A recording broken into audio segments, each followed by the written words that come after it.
Health life के इस interview में आप लोगों का बहुत बहुत स्वागत है। आज हमारे साथ जुड़े हैं डॉक्टर आशीष गुप्ता, जो कि कंसल्टेंट इंटरवेंशनल रेडियोलॉजिस्ट हैं एट महाराजा अग्रसेन हॉस्पिटल, पंजाबी बाग।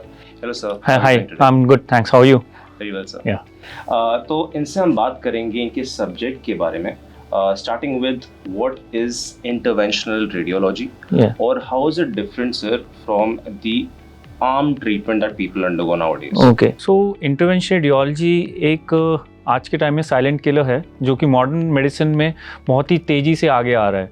इसमें interventional radiologist catheters, guide wires, tubes के माध्यम से शरीर में कहीं पे भी जाके मेजर ऑपरेशंस कर सकते हैं। जो ट्रेडिशनल सर्जरी होती है उनसे इसका ये डिफरेंस रहता है कि एक तो ये पेशेंट की फास्ट रिकवरी होती है, कोई ब्लड लॉस नहीं होता है, और ये सबसे अच्छी बात है कि हमें कोई इसमें जनरल एनेस्थीसिया, कोई बेहोशी करने की कोई ज़रूरत नहीं है। लोकल एनेस्थीसिया में करते हैं और पेशेंट को कोई पेन भी नहीं होता है, और द बेस्ट पार्ट, पेशेंट 2 दिन बाद अपने जॉब पे भी जा सकता है। ओके, या इसके अलावा सर कुछ कॉमन प्रोसीजर्स जो आईआर में देखने को मिलते हैं? हाँ, कॉमन प्रोसीजर्स जो है, सबसे कॉमन है एक तो वेरिकोज वेन्स को जो हम ट्रीट करते हैं। वेरिकोज वेन्स नीली नीली हरे हरे नसों का गुच्छा होता है जो कि स्किन के नीचे पाया जाता है। ये उन पेशेंट्स में ज़्यादा मिलता है जो लंबे टाइम तक खड़े रहते हैं या ओबीस होते हैं।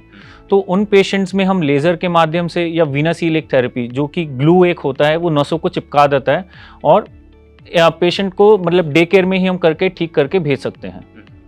So that's the best part. और सेकेंडली जो हम करते हैं जैसे यूट्राइन आर्टरी एम्बोलाइजेशन, ये उन पेशेंट्स, उन महिलाओं के लिए हैं जिनके बच्चेदानी में रसोली बन जाती है, जो कि एक फाइब्रॉइड हम जिसे कहते हैं। और इसमें जब पेशेंट को फाइब्रॉइड हो जाता है तो महामारी होती है, या एक्सेसिव ब्लीडिंग होती है, या फिर उनको बार बार यूरिन जाना पड़ता है, कांस्टेंट पेल्विक पेन रहता है। तो इन पेशेंट्स में पहले क्या होता था कि अगर ज़्यादा रसोली है तो वो बच्चादानी ही निकाल देते थे, but due to the help of interventional radiology हम खून की नस में जाते हैं अगेन, और फिर वहाँ पे हम जाके उसको नस को बंद कर देते हैं। So the over the period of time जो फाइब्रॉइड होता है वो श्रिंक हो जाता है एंड पेशेंट्स के सिम्टम्स भी ऐसे ख़त्म हो जाते हैं। तो ऐसे मतलब कि काफ़ी टाइप की सर्जरीज हैं, approximately more than 50 to 60 types of surgeries है which interventional radiologist can do.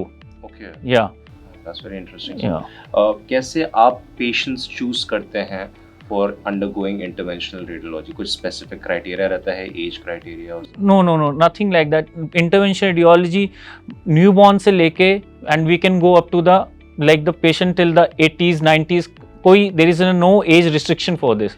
In fact interventional radiology इतनी अच्छी है कि जैसे किसी पेशेंट्स में, जैसे हम बच्चों को ले लें या फिर जो ओल्ड एजड पेशेंट्स होते हैं जिनमें हम सर्जरी नहीं कर सकते क्योंकि बॉडी में 80 ईयर्स ऑफ एज पे कोई रिजर्व नहीं रहता है, so they can't go for open surgeries.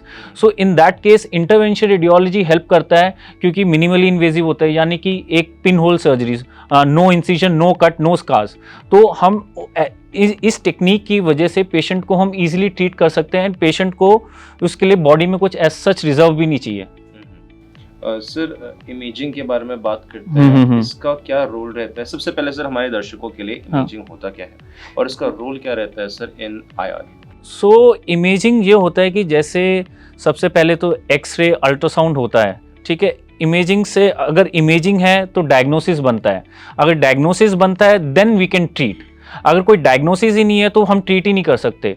तो एक्सरे, अल्ट्रासाउंड, सीटी, MRI, all this modalities helps in making the diagnosis. जब diagnosis बनता है that becomes easier for us to treat. Okay, मतलब बीमारी के बारे में पता चलता है, उसके बाद ही आप... हाँ, इसके बाद ही हम ट्रीट कर सकते हैं। एंड और जब इमेजिंग करते हैं it gives a better road map. Road map मतलब कि हमको बताता है, प्लानिंग करने में हेल्प करता है कि हम सर्जरी कैसे परफॉर्म करें और बेटर रिजल्ट्स आएँ और पेशेंट को हम कम से कम टाइम में सर्जरी करके दें। सर, ऑफ कोर्स आपने बताया कि कैसे कैसे बढ़िया तरीके से ये सर्जरी हो पा रही है, कोई एज लिमिट भी नहीं होता है इसमें। बट सर, क्या क्या चैलेंजेस हैं जो आप प्रोफेशनली फेस करते हैं जब इंटरवेंशनल रेडियोलॉजी की बात आती है? सबसे जो मोस्ट कॉमन, जो सबसे बड़ा जो चैलेंज है, पीपल आर नॉट अवेयर। लोग जानते ही नहीं हैं कि इंटरवेंशनल रेडियोलॉजिस्ट आखिरकार हैं कौन। सो कोई भी जो ट्रीटमेंट होता है, the patients don't come directly to us, मतलब वो हमारे पास डायरेक्ट नहीं आता है patient. They go to some general physician, general surgeon और अदर डॉक्टर्स। उनकी सहायता से ही पेशेंट्स हमारे पास आ सकते हैं, बट ऐसा कुछ नहीं है कि पेशेंट्स हमारे पास डायरेक्ट नहीं आ सकते। इफ़ दे नो कि उनका डायग्नोसिस क्या है और उनको क्या बीमारी है, they can come directly to us and we can treat them. Okay yes sir, हम थोड़ी बीमारियों के ऊपर जाएंगे अभी, हाँ। बीमारी स्पेसिफिक।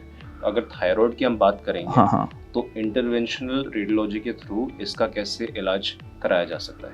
तो जैसे थायराइड होता है, थायराइड में मतलब जिस किसी को गांठ हो जाए, नेक में स्वेलिंग हो जाए और उसको सांस लेने में दिक्कत हो रही हो, खाना खाने में दिक्कत हो रही हो, या मोस्ट कॉमनली जो आजकल जो अनमैरिड लोग होते हैं, अनमैरिड फीमेल्स होती हैं, मेल होते हैं, उनको वो अच्छा नहीं लगता कॉस्मेटिकली भी। तो जब जो ट्रेडिशनली था कि उसमें क्या, जब थायराइड की सर्जरी करते थे तो एक स्कार आ जाता था, बट नाउ और स्कार आ जाता था और उनको लॉन्ग टर्म मेडिकेशन, थायराइड या कैल्शियम की मेडिकेशन पे भी रहना पड़ता था। But due to the help of intervention radiology अब वो स्कार भी नहीं आता है, एक एंटीना लेके जाते हैं जिससे हम वो थायराइड की गांठ को जला देते हैं और वो over the period of time सिकुड़ जाती है।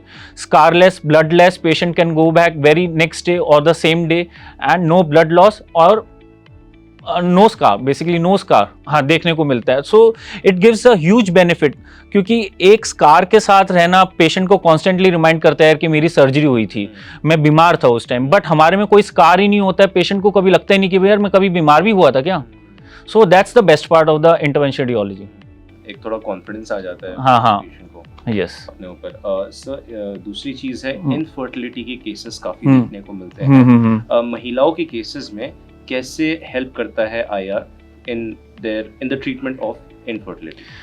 जो मोस्ट कॉमनली जो आईआर जो इनफर्टिलिटी में ट्रीट कर सकता है महिलाओं के, उसमें एक तो है कि जब बच्चेदानी की जो फेलोपियन ट्यूब्स होती है, जहाँ से अंडा होके बच्चेदानी में होके आता है, तो उन केसेस में जब ब्लॉक हो जाती है ट्यूब, तो इंटरवेंशन रेडियोलॉजिस्ट एक गाइड वायर मतलब कि एक तार के माध्यम से या बलून के माध्यम से उसको खोल सकता है, जिससे पेशेंट की जो इनफर्टिलिटी है वो रेक्टिफाई हो जाए, वो ठीक हो जाए। सबसे मोस्ट कॉमन काज यही है। अगर सर इफेक्टिवनेस की बात करें इन यूएई, तो कैसे हेल्प करता है in improving the fertility outcomes for women जिन्हें फाइब्रॉइड्स की दिक्कत है? सो बेसिकली अगर पेशेंट इज मैरिड और पेशेंट के बच्चे नहीं हुए, महिला के बच्चे नहीं हुए एंड तो फिर उन पेशेंट्स में आई वुड रिकमेंड कि यूट्राइन आर्टरी एम्बोलाइजेशन की जगह एक और ट्रीटमेंट होता है जो कि दूरबीन के द्वारा होता है, लैप्रोस्कोपिक मायोमेक्टमी, जो कि गायनेकोलॉजिस्ट करते हैं। तो अनमैरिड फीमेल या फिर जिनकी फैमिली कंप्लीट नहीं हुई है, for them uterine artery embolization still according to the medical literature and the studies वो रिकमेंडेड नहीं है, क्योंकि उसमें थोड़ा बहुत फर्टिलिटीज का इशू आ जाता है। बट अगेन जिन महिलाओं ने अपनी फैमिली कंप्लीट कर ली है और जिनको बच्चे नहीं करना चाहते हैं, उन पेशेंट्स में यूट्राइन आर्टरी एम्बोलाइजेशन बहुत ही अच्छा रहता है। क्योंकि अगर आप यूट्राइन आर्टरी एम्बोलाइजेशन कराते हो और तो उसका ये फायदा रहता है कि एक तो आपको लैप्रोस्कोपी मतलब कि स्पाइनल एनेस्थीसिया इन सब के प्रोसीजर के थ्रू नहीं जाना पड़ता है। यूट्राइन आर्टरी एम्बोलाइज लोकल में करते हैं, पेशेंट नेक्स्ट डे घर जा सकता है। अगर किसी महिला के ज़्यादा बड़े फाइब्रॉइड होते हैं और उसमें यूट्रस निकालना पड़ सकता है, तो हमारे में यूट्रस निकलवाने की कोई जरूरत नहीं होती, हम खून की नस बंद करते हैं, फाइब्रॉइड अपने आप श्रिंक हो जाता है। इसका ये फ़ायदा है कि अगर आप यूट्रस नहीं निकलवा रहे हो तो पेशेंट्स को काफ़ी फ़ायदे रहते हैं, जैसे कि महिलाओं में किसी में यूरिनरी इनकॉन्टिनेंस, यूरिनरी लीकेज की कंप्लेंट रहती है, कॉन्स्टिपेशन की लीक रहती है, मूड स्विंग्स होते हैं। तो ये सब जो ओल्ड एज में या फिर पोस्ट मेनोपॉज जो इफेक्ट आने होते हैं, इन महिलाओं में, यूट्राइन आर्टरी एम्बोलाइजेशन वाली महिलाओं में इफेक्ट ये नहीं आते हैं।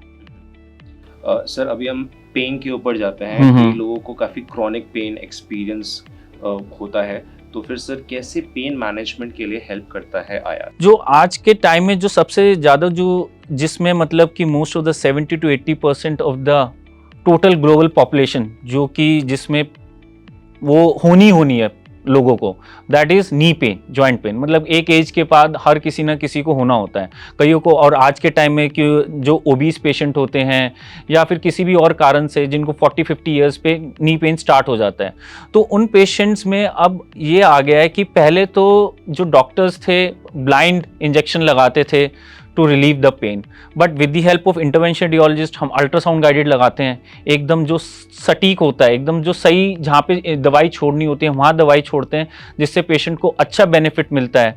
और दूसरा जैसे नी जॉइंट में अब ये होता है कि भाई अब आप घुटने बदलवा लो, अब तो आप इसका कोई वो ही नहीं है, मतलब अब इंजेक्शन से भी आराम नहीं आ रहा है, तो उनके पास एक घुटने बदलवाने का ऑप्शन होता है।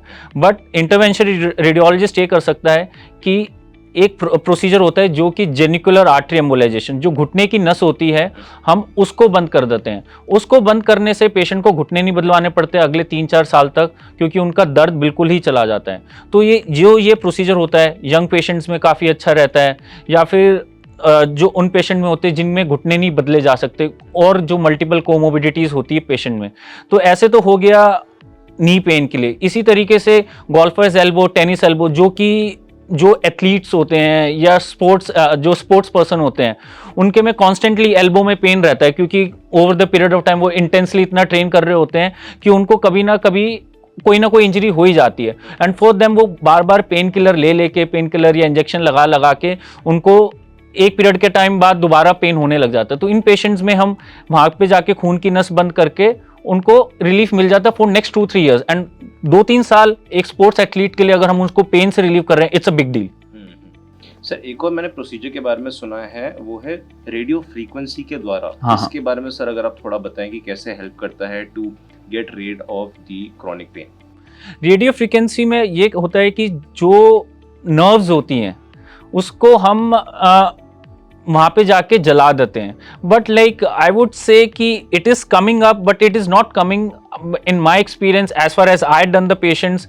रेडियो फ्रिक्वेंसी पेन में इतना इफेक्टिव नहीं है एट प्रेजेंट, बिकॉज उसमें पेशेंट्स को काफ़ी पेन होता है during the procedure and it is not as effective as that. मतलब पेशेंट को इतना आराम नहीं मिलता है।